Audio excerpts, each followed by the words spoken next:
பாம்பே பஜார் உறவுகளுக்கு இனிய ஜூன் மாத நல்வாழ்த்துக்கள்.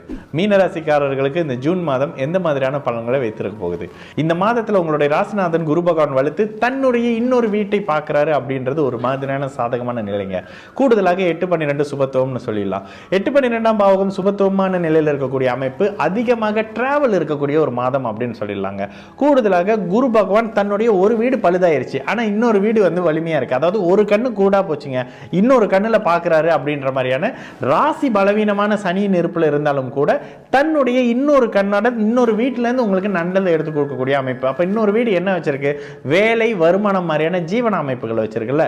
வேலை வருமான இடங்கள்ல இருந்து வந்த பிரச்சனைகளை கட்டுக்குள்ள வைக்கிற வேலையை இந்த குரு பகவான் செய்வாருங்க. வேற எந்த இடத்துலயும் சாதகமான நிலை இல்லை அப்படின்ற நிலை மாறி இப்ப உங்களுடைய ராசிக்கு 6ல ஒரு பாபர் செவ்வாய் வந்துடுறாரு. ராசிக்கு 10ஆம் இடத்தை குரு பகவான் பார்க்கிறாரு. ராசிக்கு 12ல ராகு இருந்து சுபத்துவ நிலையில இருக்காரு.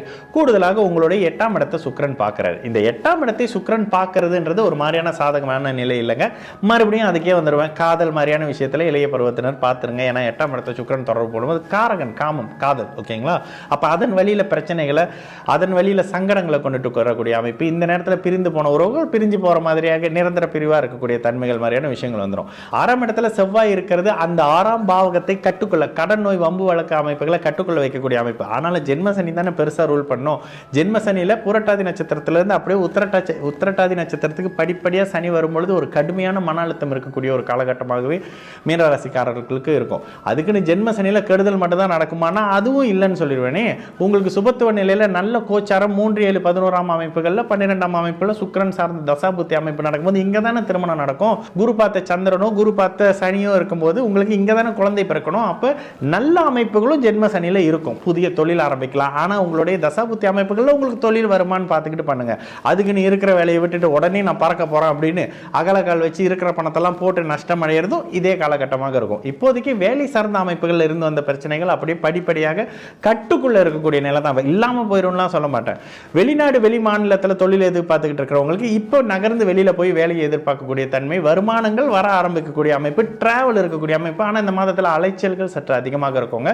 அந்த அலைச்சல் வீட்டில் இதில் பெரியவங்களுக்கு எப்படி இருக்கும்? ஒரு வீட்டில் ஒரு கல்யாணத்தை வச்சுட்டாங்க, இங்கே பத்திரிக்கை கொடுக்க போகிறாங்க, அங்கே பத்திரிக்கை போகிறாங்க, போகிற இடத்துலலாம் காஃபி கொடுத்தே எனக்கு சீக்கிரம் வர வச்சுட்டாங்க, அதுக்காக ஹாஸ்பிட்டல் போனன்ற மாதிரியான வேலையை இந்த சுக்கிரன் செய்வார். இளைய பருவத்தினர்களுக்கு காதல் மாதிரியான அமைப்புகளில் இதே சுக்கிரன் கெடுதல் பண்ணுவார். அப்போ வயதுக்கு ஏற்ற மாதிரியான பலன்கள் இருக்குல்ல.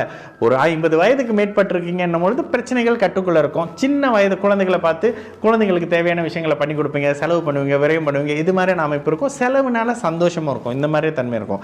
இந்த இளைய பருவத்தினர்கள் வண்டி வாகனத்தில் கவனமாக இருக்கிறது, காதல் விவகாரங்களில் கவனமாக இருக்கிறது, படிப்பு சார்ந்த அமைப்புகள் இருக்கக்கூடிய மாணவர்கள் இந்த நேரத்தில் காதல் அது இது ஃபோனுன்னு சொல்லி டைவர்ட் ஆகாமல் இருக்கிறது. இந்த நேரத்தில் ஃபோனில் வரக்கூடிய ஒரு மெசேஜ் பெண்ணாக இருந்தாலும் பெண் தான், ஆணாக இருந்தாலும் பெண் தான் அப்படின்னு சொல்லுவேன், ஆணாக இருந்தாலும் ஆண் தான் அப்படின்னு சொல்லுவேன். அந்த மாதிரியான அமைப்புகளில் ஃபேஸ்புக்கில் ஒரு அறிமுகம் வருது, இன்ஸ்டாகிராமில் ஒரு அறிமுகம் வருது, அவங்களோட பேசுகிறேன் இவங்களோட பேசுகிறேன், இவர் அண்ணன் மாதிரி அவர் அக்கா மாதிரி, இந்த மாதிரி எல்லாம் வச்சுக்காதீங்க. இங்கே தான் பிரச்சனை வர ஆரம்பிக்கும்.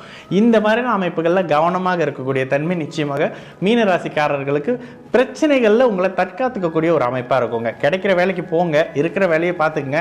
அவசரப்பட்டு இன்னொரு வேலை இல்லாமல் இருக்கிற வேலையை விட்டுறாதீங்க. அந்த மாதிரியான நிலைகளில் மட்டும் சற்று கவனமாக இருக்க வேண்டிய ஒரு மாதமாக இந்த ஜூன் மாதம் நிச்சயமாக சகல தரப்பு மீனராசிக்காரர்களுக்கும் இருக்கும். இந்த மாதத்தில் வரக்கூடிய ஜூன் 6ஆம் தேதியிலிருந்து ஜூன் 9ஆம் தேதி வரைக்கும் உங்களுடைய சந்திராஷ்டம நாள்ன்றதுனால இந்த காலகட்டங்களில் விலை உயர்ந்த பொருட்களையோ ஒரு திருமணத்துக்கான நாள் குறிக்கிறதோ இல்லை ஒரு புதிய தொடக்கமோ வேலை இன்டர்வியூ போகிறதுன்ற மாதிரியான சுப அமைப்புகளை பாதுகாத்துக்கிறது, சுப அமைப்புகளை பண்ணாமல் இருக்கிறது இந்த மாதத்தினுடைய ஒரு நல்ல பலனாக இருக்கும்.